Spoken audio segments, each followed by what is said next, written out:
আসসালামু আলাইকুম এভরিওয়ান। তো সবাই কেমন আছেন? আশা করছি সব ভালো আছেন। নতুন একটা ব্লগে সবাইকে ওয়েলকাম।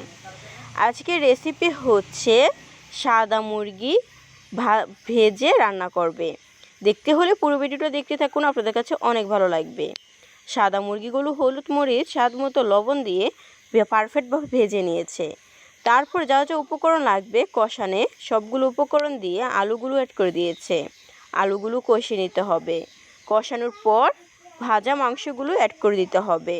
এইভাবে রান্না করলে খেতে ভীষণ মজা লাগে। অবশ্যই বাসায় ট্রাই করে দেখবেন, আপনাদের কাছে অনেক ভালো লাগবে। যদি ভালো লাগে থাকে অবশ্যই লাইক কমেন্ট শেয়ার দিয়ে পাশে থাকবেন। নিত্য নতুন ভিডিও দেখার জন্য পেজটা ফলো দিয়ে রাখবেন। আলু চিকেনগুলো একসাথে অ্যাড করে দিয়েছে। এখন কষিয়ে নিতে হবে। কষিয়ে এলে পরিমাণ মতো ঝোল অ্যাড করে দিবে। ঝোলটাকে শুকিয়ে এলে নামিয়ে নেবে। নামানোর পর কালারটা কতটা লোভনীয় অসাধারণ হয়েছিল, খেতে ভীষণ মজা ছিল। স্কিপ করে ছোট ছোট করে ভিডিওটা শেয়ার করেছি, পুরো ভিডিওটি শেয়ার করতে পারিনি, দুঃখিত। তো বলক চলে এসেছে, এখন চুলা থেকে নামিয়ে নেবে। নামানোর পর ভিডিওটা শেয়ার করতে পারিনি। তো কেচকি মাছ রান্না হচ্ছে টমেটো দিয়ে কেচকি মাছের ঝোল খেতে ভীষণ মজা লাগে। তো ধনিয়া পাতা কুচি অ্যাড করে দিয়েছে, এখন নামিয়ে নেবে। কেচকি মাছের রেসিপিটি কেমন হয়েছে অবশ্যই কমেন্ট করে জানাবেন। আমার পেজে সবগুলো রেসিপি আছে, তাই ছোট ছোট স্কিপ করে ভিডিওটি শেয়ার করেছি। বেশি বড় করতে চাইনি, তার জন্য ছোট ছোট করে ভিডিওটা শেয়ার করেছি। আশা করছি আপনাদের কাছে ভালো লাগবে। সেমাই রান্নার জন্য যা যা উপকরণ লাগবে সবগুলো উপকরণ অ্যাড করে দিয়েছে। সেমাই রেসিপি আমার পেজে ছিল, তাই পুরো রেসিপিটি শেয়ার করে নিই।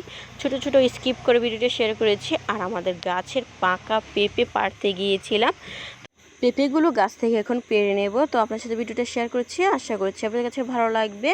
অনেকগুলো পেঁপে আসছে, মাশাল্লাহ। সবাই মাশাল্লাহ বলতে ভুলবেন না। আর আমার ভিডিওটি যদি আপনাদের কাছে ভালো লেগে থাকে অবশ্যই লাইক কমেন্ট শেয়ার দিয়ে পাশে থাকবেন। অনেকগুলো গাছে পেঁপে এসেছে, তো সময়ের কারণে দেখাতে পারছি না, অবশ্যই আপনার সাথে শেয়ার করব। আর একটা পেঁপে পেরে নিয়েছি, এখন কেটে ধুয়ে পরিষ্কার করে নিয়েছি। আমার ভিডিওটা কেমন লেগেছে আপনাদের কাছে অবশ্যই কমেন্ট করে জানাবেন। সবাই ভালো থাকবেন, সুস্থ থাকবেন। কে কে পেঁপে খাবেন চলে আসুন আমাদের বাড়িতে। আজকে ভিডিওটা এখানে শেষ করছি। আল্লাহ হাফেজ।